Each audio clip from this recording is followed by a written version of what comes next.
De Papo em Papo hoje, Nino Amazonas, diretor técnico no Jardim Botânico de São Paulo. Mas antes de passar para o Nino, eu quero contar um pouco de como que essa história começou, né? A nossa relação com os Jardins Botânicos, eu acho que tem crescido. É uma ponte que o Papo tem conseguido construir e fortalecer, graças à receptividade que vocês têm para nos receber, né? Mas essa história toda começou no ano passado, no congresso da Rede de Jardins Botânicos, Nino, que a gente teve um convite do Juliano Borim para participar de uma forma um pouco, não só para assistir, mas para poder falar um pouquinho sobre como a gente se via nessa relação paisagista Jardim Botânico, né? E aí, então, essa semente foi plantada e hoje a gente está aqui com você para falar sobre essa interseção do paisagismo com o Jardim Botânico. Legal, muito obrigado, gente, Cris, Ju, pelo convite. Para mim é um prazer participar aqui dessa conversa com vocês. Como você bem lembrou, né, a gente se conheceu lá no primeiro Congresso Nacional de Jardins Botânicos, que foi promovido pela Rede Brasileira de Jardins Botânicos, e aí a relação foi sendo construída e crescendo. Esse ano a gente sediou em São Paulo o segundo Congresso Nacional de Jardins Botânicos, e cada vez mais fica claro que os jardins botânicos precisam de paisagistas também, são um lugar para paisagistas também, e é para isso que a gente está aqui hoje, né, para bater um papo e falar um pouco dessa congruência, né, que os dois trabalhos têm. E como paisagista, eu tenho que falar que não é um costume, pelo menos da maioria das pessoas que eu conheço, de frequentar muito os jardins botânicos. Normalmente a gente vai conhecer uma vez, quando viaja, vai num jardim botânico. Das nossas cidades, a gente não tem muito costume de ir sempre. E eu entendo que é um lugar para a gente ter como um lugar de estudo, né? Para a gente poder frequentar mesmo, de verdade, muitas vezes nas nossas cidades e quando a gente for conhecer outras cidades e outros países também, né? Então eu quero também ganhar esse hábito na minha vida profissional e pessoal, né? É uma vontade. Eu queria até começar, Ju e Cris, a nossa conversa fazendo um convite para todas as pessoas, não só paulistanos e paulistas, né, os viajantes que passam por São Paulo, para irem ao Jardim Botânico conhecer o que é um espaço que é uma pérola, né, um oásis dentro da cidade ali. A gente está na zona sul da cidade, próximo da região do Jabaquara, e o Jardim Botânico ele fica dentro de um parque estadual chamado Parque Estadual Fontes do Ipiranga, que tem uma importância histórica, né? Que é a maior área verde dentro da malha urbana da região metropolitana de São Paulo. Então, no jardim, a gente está cercado por Mata Atlântica, assim, a paisagem é super bonita. Então, eu começo com um convite a todos para irem conhecer o nosso jardim e, como você falou, não só conhecer, né? Frequentar regularmente o jardim. Nós temos, inclusive, passaportes anuais, para as pessoas poderem entrar livremente todos os dias. Existem várias opções de visitação e é um programa para todos os tipos de público, para toda a família.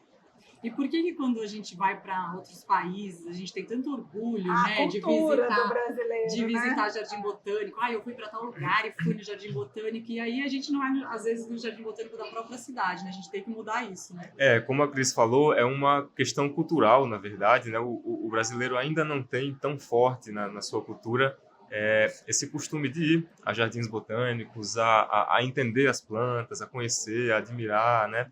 Mas isso é uma coisa que tem mudado, inclusive a pandemia, né, com o enclausuramento que todo mundo sofreu, trouxe um pouco esse anseio, né? Aumentou a vontade das pessoas de irem para fora, estarem em áreas verdes, livres da natureza, e despertou a curiosidade pelas plantas também. Muita gente começou a cultivar plantas em casa que não cultivava antes, ou aumentou a sua coleçãozinha particular de plantas, né?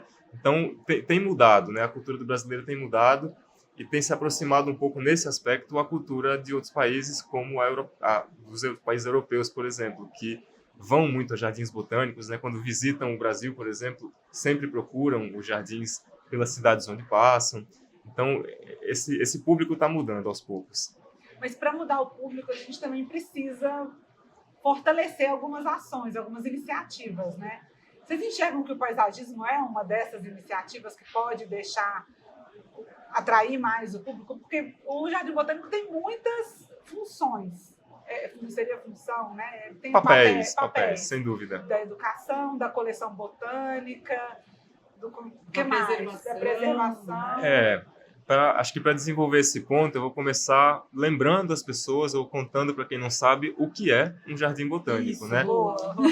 O jardim botânico é um parque, ele é um jardim. E aí, por ser um jardim, é um lugar onde a gente tem plantas cultivadas, né? Não é só uma área natural, existem áreas naturais e áreas ajardinadas também. E qual a diferença de um jardim botânico para um outro parque, que também pode cultivar plantas, né? É que lá a gente mantém uma coleção de plantas vivas documentada. Significa que as plantas que estão lá no jardim têm um controle, tem um catálogo, né? Com nome científico, com a origem das plantas, com a procedência, com a data em que elas foram plantadas, né? Elas são realmente uma coleção de plantas. E aí tem um aspecto muito interessante relacionado à coleção de plantas que puxa o paisagismo, que é o seguinte: no trabalho de curadoria, para montar a coleção de plantas de um jardim botânico, a gente precisa tanto oferecer para a planta um ambiente adequado para ela, então com as condições as melhores possíveis para o cultivo daquela planta naquele jardim, com toda a informação que precisa existir por trás, porque ela é uma planta documentada, mas também expondo aquela planta para o público de um jeito que fique bonito, que fique atraente. Que não seja só em estufa, né? Que não seja só um viveiro, que ela está ali no jardim, ambientada. Ela vira uma paisagem, ela faz parte da paisagem. Ela faz parte da paisagem, exato. Ela precisa conversar com os outros elementos que estão ali ao lado dela, né? Não pode ser uma planta completamente desconectada do resto do jardim, né? Você tem que construir o jardim para ter as plantas da coleção ali expostas de uma maneira bonita, harmônica, né? Que façam sentido. A gente pode ter coleções, né? Ou jardins temáticos dentro de um jardim. Então a gente pode fazer todo um paisagismo, por exemplo, que é uma coisa que a gente está começando agora lá, para ter um jardim árido dentro do Jardim Botânico de São Paulo, que é uma área originalmente de Mata Atlântica, né? Então existem algumas técnicas e estratégias para conseguir manter e expor da melhor forma as plantas. E aí, falando ainda da coleção e da função de um jardim botânico, essa coleção de plantas do jardim ela deve ser usada para pesquisa científica, para conservação da biodiversidade e também para educação ambiental. Então tem a parte de informar o público sobre as plantas, a ecologia, algum aspecto muito importante sobre, sei lá, o uso farmacêutico de alguma espécie. Tem várias formas de explorar a coleção de plantas vivas para esses 3 papéis fundamentais. E o paisagismo está misturado com tudo isso, com certeza. Como é a coleção do Jardim Botânico de São Paulo hoje? Cris, hoje a coleção do Jardim Botânico de São Paulo ela é formada principalmente por 4 grupos de plantas, a coleção científica do jardim, né? A gente tem muitas orquídeas, bromélias, árvores e palmeiras. São os 4 grandes grupos. E a gente tem também a coleção de plantas ornamentais que não fazem parte atualmente da coleção científica, né? No total, a gente tem mais de 12 mil exemplares, né? Mais de 12 mil plantas. Desses, mais de 9 mil são orquídeas, ficam na coleção científica, né? Elas não estão na área de visitação. E o Jardim Botânico tem isso, né? Ele é dividido entre área de visitação e área técnica, área administrativa, área da coleção científica. Só que a coleção de plantas é uma coisa viva, né? Ela vai mudando, ela vai sendo ressignificada ao longo do tempo. E aí, para construir ou modificar a nossa coleção, a gente consulta e atende sempre aos critérios que estão descritos na política de coleções. É um documento que a gente tem, né? Que é o principal documento para a curadoria de coleção, da coleção viva, e tem também um plano de coleções, que fala como a gente vai mudar aos poucos a coleção ao longo dos anos, né?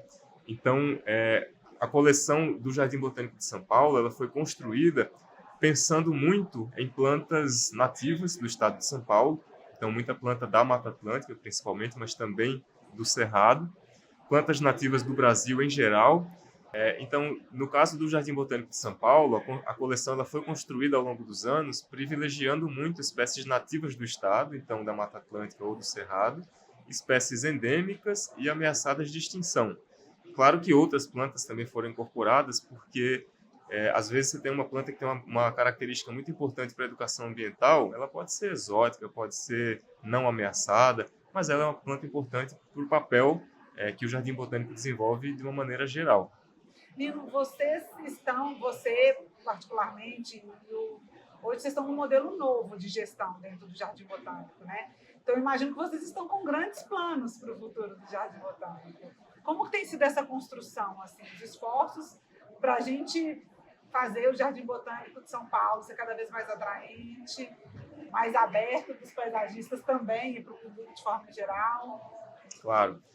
Cris, o Jardim Botânico de São Paulo, apesar de muitas pessoas ainda não conhecerem, ele já tem quase 100 anos.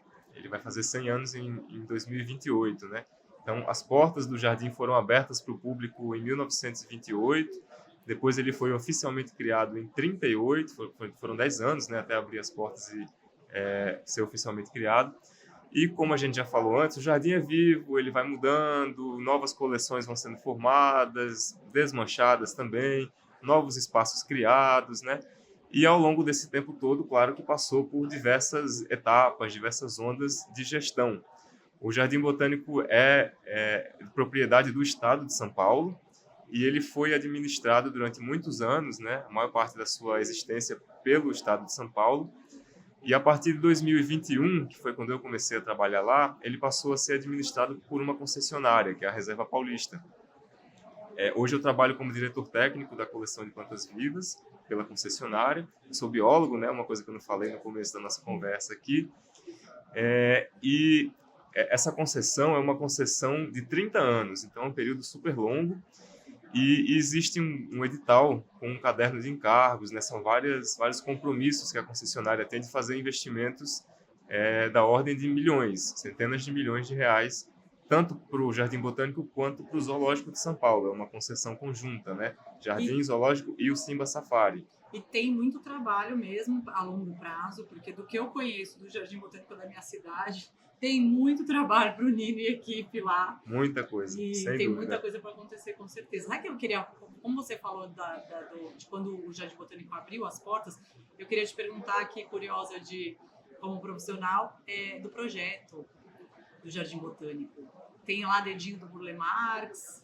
Tem. Quem que você teve acesso aí dessa história quando você chegou para saber como que ele se formou? Porque é isso, ele é vivo, vai mudando, mas inicialmente tem um projeto e teve ali um planejamento. Isso, em um dado momento na história do Jardim Botânico, o Burle Marx foi convidado para fazer um projeto para o parque inteiro ali, e abrangia não só o Jardim Botânico o atual, mas como áreas que hoje são áreas naturais do Parque Estadual Fontes do Ipiranga, não concedidas, né? Então são áreas de Mata Atlântica natural. Existe um desenho, né? É um anteprojeto dele, e algumas poucas coisas foram de fato implementadas, né? Foram para o chão.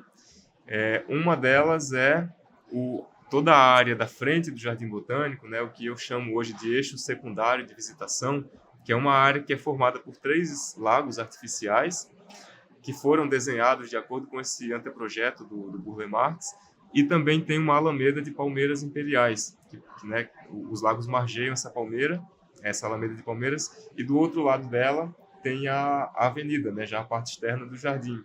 Essa, por exemplo, é uma área que foi projetada por ele, mas eles tinham projetado também um anfiteatro naquela época que não chegou a ser construído, todo um museu e um centro de visitantes que também não chegou a ser construído.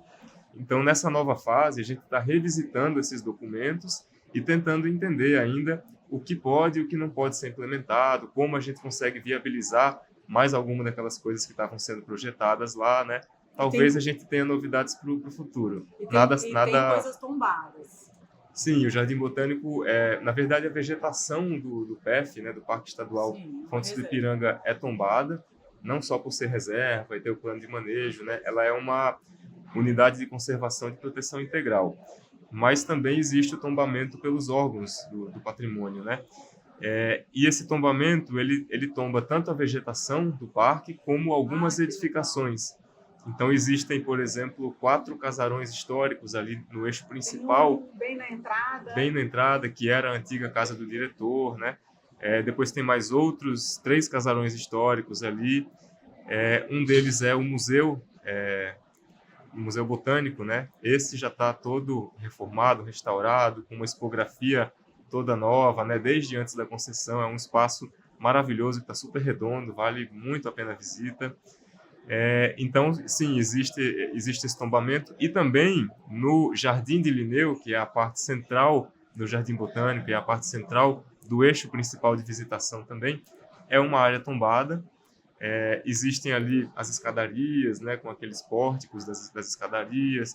Existe a vasca, que é o tanque, né, com espelho d'água na parte central, que foi construída com inspiração da Universidade de Uppsala, na Suécia, onde o Linneu trabalhou.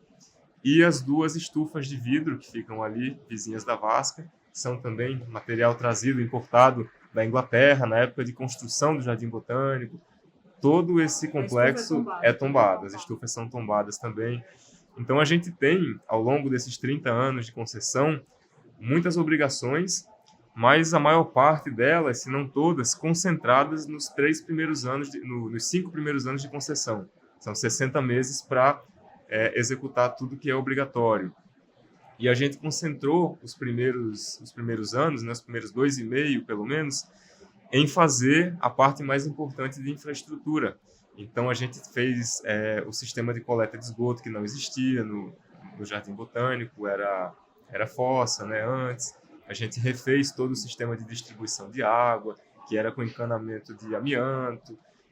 A gente recuperou todo o sistema de drenagem, que estava entupido, né? E isso é muito trabalho, é muito investimento e é uma coisa que o público não enxerga, né?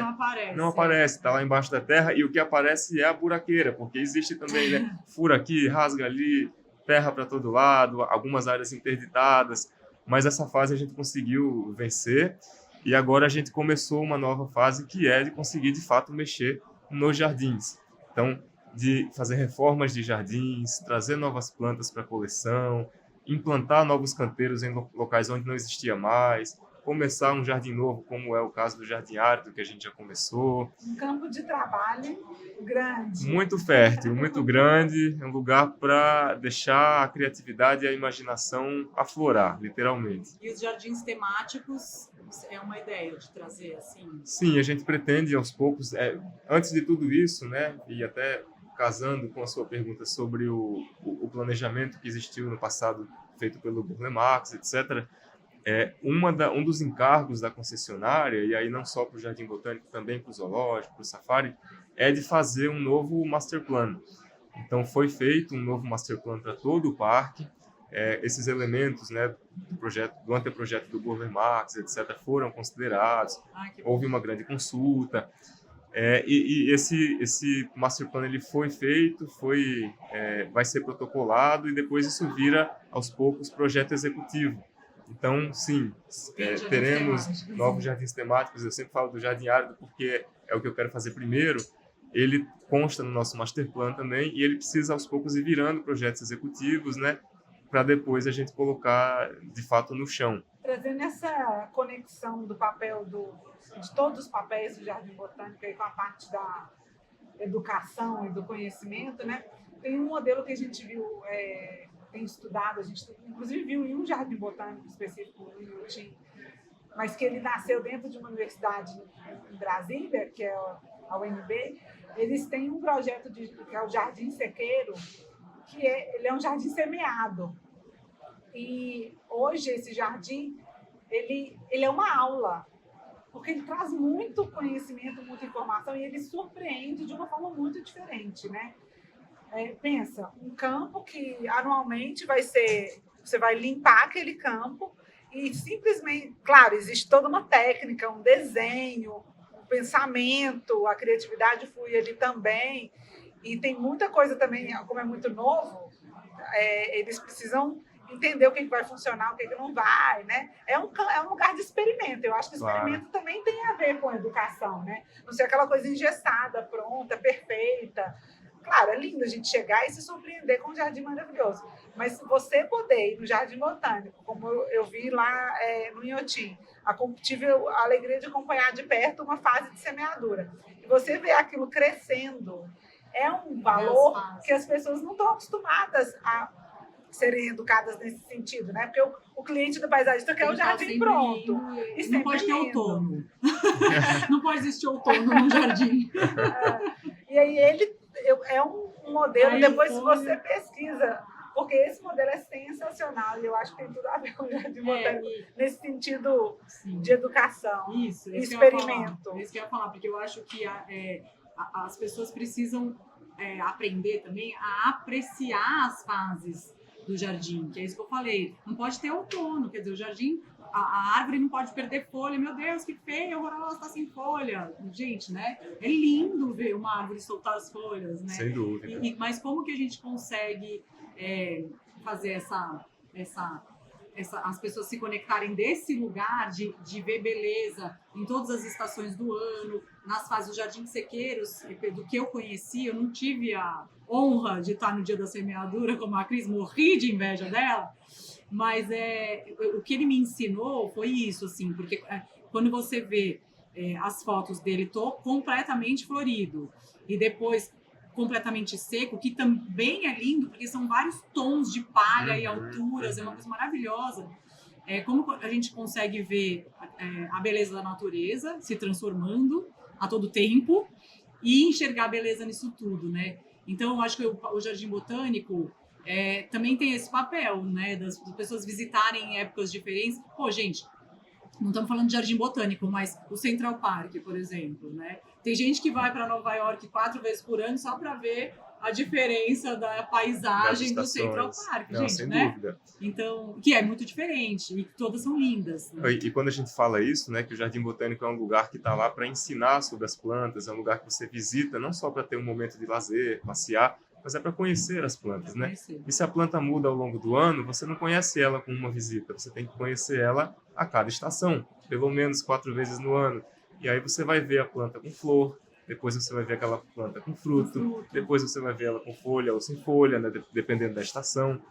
Existe, claro, toda uma parte que é de ornamentação com plantas anuais, perenes, herbáceas, né? Mas tem todas as plantas perenes que você consegue revisitar ao longo dos anos a mesma planta, né? Não é aquele canteiro que você faz, desmancha, desmancha. Ela vai evoluir, ela vai estar maior, dúvida. Muda, é como se um jardim maduro, ele é diferente de um jardim recém-plantado. Isso que a gente está falando, me lembrei aqui de uma coisa, né? Eu fui para o Inhotim acho que umas 10 vezes já, assim. Já não, acho um pouco. Quero ir mais vezes. Mas eu lembro que as 2 primeiras vezes que eu fui com um grupo de profissionais paisagistas guiados pelo mestre Raul Canoas. E aí eu lembro que a primeira vez que eu fui lá, bom, enfim, me emocionei um monte, achei assim, nossa, que lugar maravilhoso e tal. E foi numa época do ano, que foi em outubro. Não, foi em maio. Não, a primeira vez foi em outubro. E aí a segunda vez eu fui em maio. E eu lembro que eu cheguei com uma expectativa de tudo aquilo que eu tinha visto, e eu lembro de ter percebido isso, assim, é outro lugar. Eu chamei ainda o Raul, falei assim, Raul, que bom que eu vim de novo. Porque, assim, é outro Inhotim. Eu tô conhecendo outro Inhotim agora em maio. Então, assim, é isso, né? Que bom que eu pude reconhecer. E você falou dessa iniciativa, desse projeto com a semeadura. Eu venho do mundo da restauração florestal. Trabalhei muitos anos com restauração, estudei, pesquisei. E a restauração florestal ela também pode ser feita por meio de semeadura direta, né? Tem técnicas, inclusive, do cerrado, você falou do cerrado, que chamam de muvuca, né? Que você faz um mix de sementes, pesa, quantifica, etc. Planeja o que você quer que saia, né? Daquele plantio ali. E acontece isso, né? As plantas vêm e você tem uma surpresa às vezes, porque você não sai exatamente o que foi planejado, né? E cada vez que você faz uma nova área, você semeia uma nova área, você aprende e aprimora a técnica para a próxima semeadura, né? Que foi algo que você falou que acontece nesse projeto também. Então é uma ideia super legal. Não, e para o público é uma coisa que talvez as pessoas não estejam preparadas, né? Aquele tanto de mato, né? A gente tem que... não estão cuidando, tá tudo seco, né? Eles não estão cuidando. A gente tem que provocar, quebrar esse paradigma aí, pelo menos é a minha forma de pensar, desse jardim perfeitinho. Sabe uma forma de quebrar? É fazendo eles participarem. Né? Porque, vocês por fazem exemplo, ação com o público? Hoje ainda não. Quem sabe, né? Porque vamos supor que você resolva fazer um jardim de sequeiro, a Cris entendeu o jardim de sequeiro porque ela estava lá jogando a semente junto, né? De repente, inserindo a população é uma forma de enxergar diferente essa história. O que hoje no Jardim Botânico vocês estão fazendo pensando nessa parte da população, dessa aproximação? Olha, hoje a gente tem, além do jardim, a parte educativa que é permanente, né? A gente tem visitas guiadas, que são para o público espontâneo, né? São visitas programadas, etc., mas para o público espontâneo. E também existem visitas que podem ser encomendadas, né, para grupos, etc. A gente oferece, Estaremos lá em breve. a gente oferece esses pacotes também. E além das visitas guiadas e do projeto, né, expográfico de educação ambiental, a gente promove eventos também para movimentar a agenda do jardim, para trazer público, né? Por exemplo, o Salão de Botânica, que é um evento que eu criei no ano passado, em julho.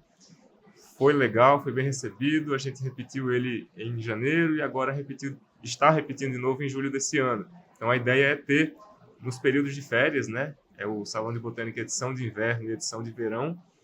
Como funciona esse projeto? É uma exposição em que a gente traz, né? Lembra que eu falei da coleção de orquídeas que fica lá na área administrativa, técnica, né, científica, que não é na área de visitação. A gente traz as plantas, claro, uma amostra delas, para exposição dentro de um prédio, lá, um desses casarões históricos.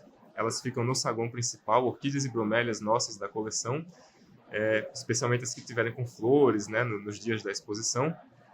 E a gente convida também outros expositores, né, expositores externos, que têm relação com a botânica, de alguma maneira. Então, tem plantas para exposição e venda, carnívoras, suculentas, cactos e afins. A gente tem também arte relacionada à botânica. Então, por exemplo... Está lá ainda? Está lá, ilustrações. Nesse ano, a gente está todos os finais de semana de julho. Então, sábados e domingos de julho. Para quem entra... Pode falar. Tem informações sobre informações sobre a exposição, sobre as plantas.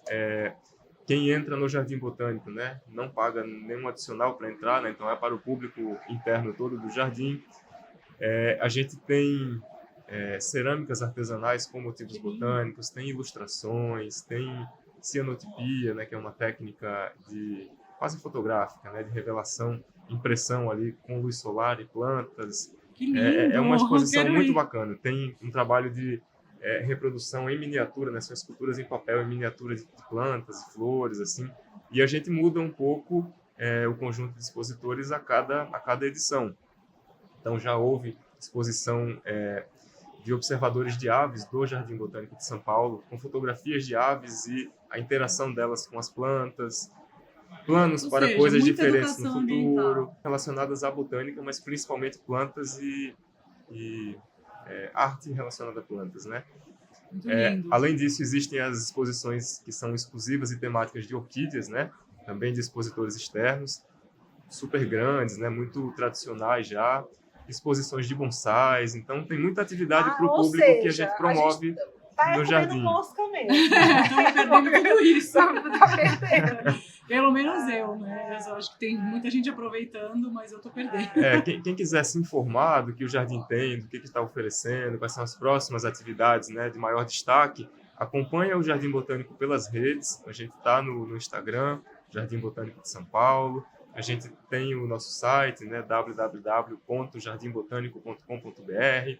E aí vocês vão encontrar várias informações e sempre tem alguma coisa legal acontecendo. Por isso o convite para voltar ao jardim várias vezes no ano, porque nunca vai ser o mesmo jardim, nunca vão ser as mesmas atividades. E para a gente fechar, assim, vamos lá, nosso plano de conexão para o futuro. Tem espaço, assim, para a gente pensar em... Acho que a gente quer fazer visita técnica, o que mais, Ju? Fazer eventos lá. Conta com a gente se precisarem de alguma coisa para poder divulgar, porque eu acho que é um projeto. Claro. O paisagismo quer mesmo, eu falo no nosso papel hoje de ser uma ponte, de ser um hub que conecta, né? Para a gente é importante conhecer esses avanços que vocês estão dando, as plantas novas que chegaram, os estudos científicos que vocês estão apoiando, que vocês estão fazendo. Então, a gente tem sede desse conhecimento, tem vontade de compartilhar com todo mundo que está junto.